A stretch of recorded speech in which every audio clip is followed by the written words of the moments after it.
Hello guys! It is Thursday. It's almost July. It's the 24th of June. I have been personally working on gaining muscle ever since January, and this is the first time where I've committed a good chunk of time into doing so. I'm going to continue doing it until I'm satisfied. And I'm not even close to being satisfied. And I mean, so that's where I'm at fitness wise. My RA has been okay with everything that I'm doing. I definitely still feel it at times. I do get occasional flare-ups, mostly around the time my menstrual cycle starts, and since I had COVID in January, it's been more prominent, but nothing, that's too much. So that's good. Anyways, I wanted to share my tips on gaining muscle if you have rheumatoid arthritis, because I know there are people out there who do gain muscle and they are very muscular and very strong and have rheumatoid arthritis, but there's just not a lot of people out there, if that makes sense. So I decided I would share my tips just from my own experience and my own research and from even my clients' experiences as well. So the first tip would be to use slow tempo if you can't do heavier weight yet. So this is especially helpful if you are just starting out. If you're just starting out with fitness and your number one goal is to gain muscle, the first thing that I would recommend, especially if you have a lot of joint pain, is to utilize slow tempo to put more tension on the muscle instead of using heavy weight to put tension on the muscle. Because you can still gain strength, you can still gain muscle through just slowing down the tempo of the exercise and just putting your muscle under tension for a longer period of time. Because you're still putting stress on the muscle, you're still overloading.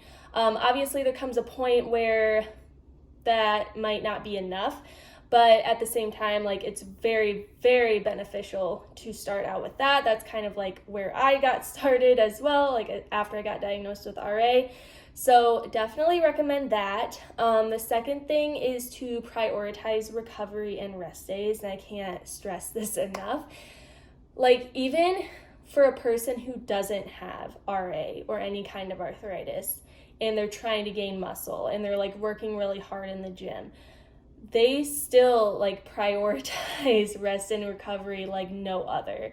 So that means since we have a chronic illness and we need to be on top of our shit when it comes to listening to our bodies, we need to prioritize rest and recovery that much more. I'm not even joking. And I feel I'm going to be completely honest, I kind of slack off at times on my recovery and foam, doing the foam rolling every day and stretching twice a day and even on my rest days and all of that. But it's going to go a long, long way. Yeah, definitely stretching. Recovery depends on the person, but definitely recommend stretching and foam rolling for sure to loosen up the muscles. Make sure that the muscles aren't too tight and they aren't pulling on the joint, because we obviously don't want to deal with more pain than we have to. Make sure you're having good range of motion as well, because loosening up that muscle and allowing it to be at its normal length is going to help joint range of motion a lot. And obviously rest days, your muscles grow with rest. Right now, I am not working out more than 4 days per week. So that means I have 3 rest days, and I don't really do anything on my rest days. I do recovery stuff like stretching and foam rolling most of the time. Sometimes I'll go for a walk because my knees and hips get a little stiff, but other than that, I'm not, rest days are rest days, so use it as that. That is where you are going to see a lot of growth. Another thing I kind of want to add to that's not on my list is to add a deload week. And the thing is, if you are a beginner, you may not need to do this, but if you are somebody who's like pretty advanced in your fitness journey and you have arthritis and like you just want to gain a lot more muscle and work a lot harder, and maybe you're at the point where you are heavy lifting a lot more, definitely implement deload weeks. I have started doing that since January, like since I started this process, and it is such a game changer. Sometimes it's hard because like, especially towards the end of your deload week, or for me at least, like towards the end of my deload week, I feel like amazing and I want to like go super hard and super heavy, but you're not supposed to, because the point of a deload week is actually supposed to reduce the volume of your workouts in order to promote more recovery and growth, and kind of reduce those cortisol levels. So definitely recommend that, especially if you have a rheumatoid arthritis or a chronic illness, and you're really like working really hard and like heavy lifting and all of that.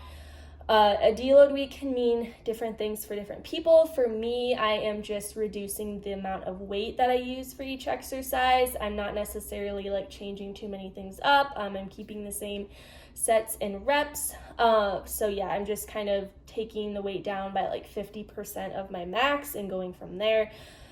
Some people do less sets and reps. Some people do different exercises totally, like just kind of like body weight type stuff. But the point of a deload week is to recover. So you don't want to be doing a ton of like high impact stuff, especially if you need to do a deload week. I recommend to do a deload week. It really depends on the person. So don't quote me on this because this may not be exactly right for you and your body. I do it every 4 weeks. Every fourth week is my deload week right now. So it depends on the person. Some people can go like 8 weeks or 12 weeks without one. 6 weeks. It just really depends on your body. If you feel like you are very fatigued, you can't progress in your lifts.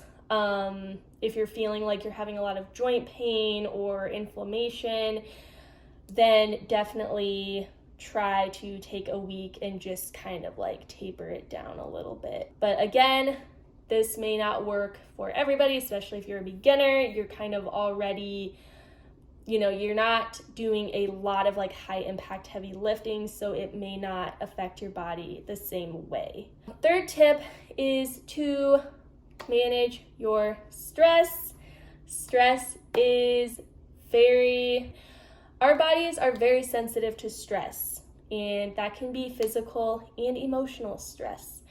And sometimes emotional stress can manifest itself into like physical stress and show in physical ways. And that's kind of what happens if we are emotionally stressed and then we have a flare up. Like that's pretty much how it happens. And exercise is also stress on the body as well. And your body will release cortisol when you exercise. And that's just normal. But sometimes if we overdo it and we're already super stressed out about other stuff, then that can throw us into a flare-up as well. So it's very, very, very important to manage your emotional stress as much as possible if you want to like continue your muscle growth and your lifting and your strength training and working out and all of that. Fourth tip is to fuel your body. You will not grow muscle unless you are fueling your body properly. And this means eating a lot of food.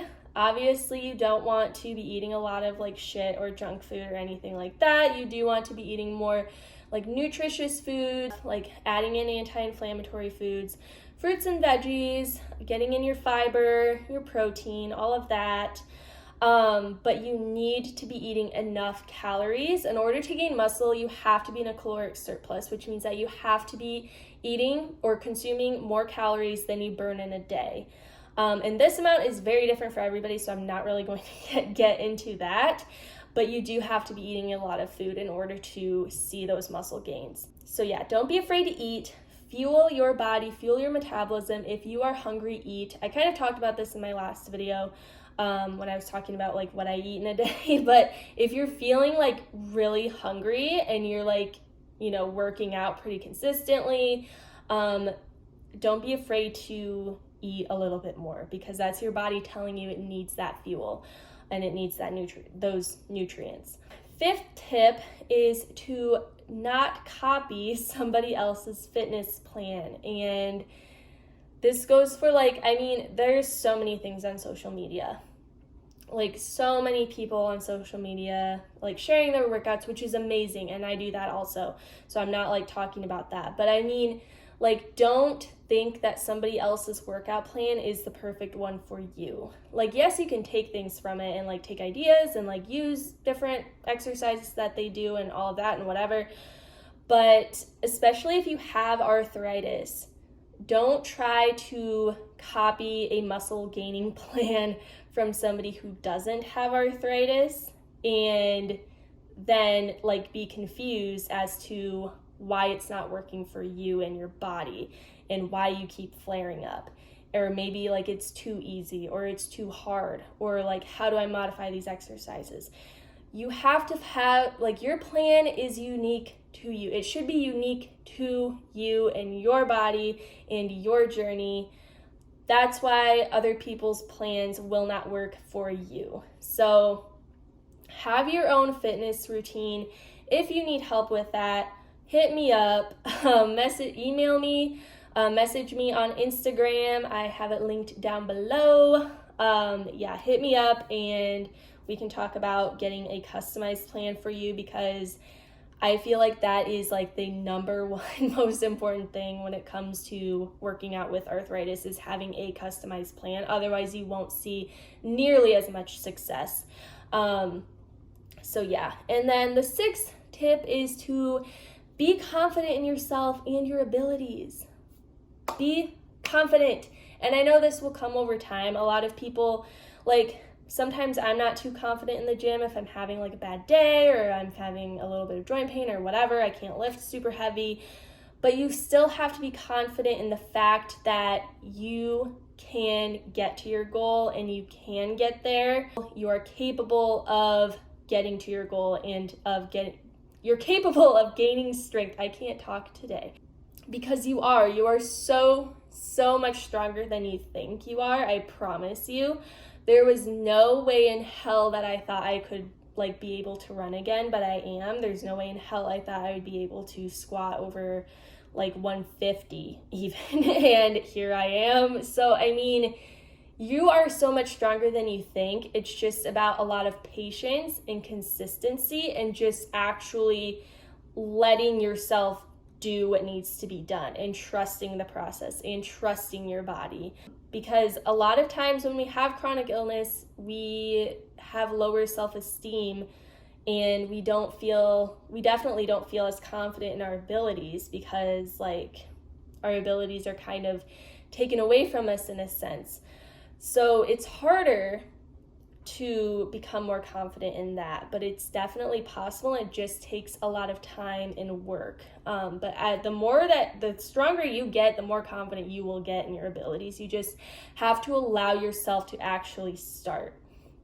So those are my tips for muscle gaining with rheumatoid arthritis, and those tips are what I'm using personally.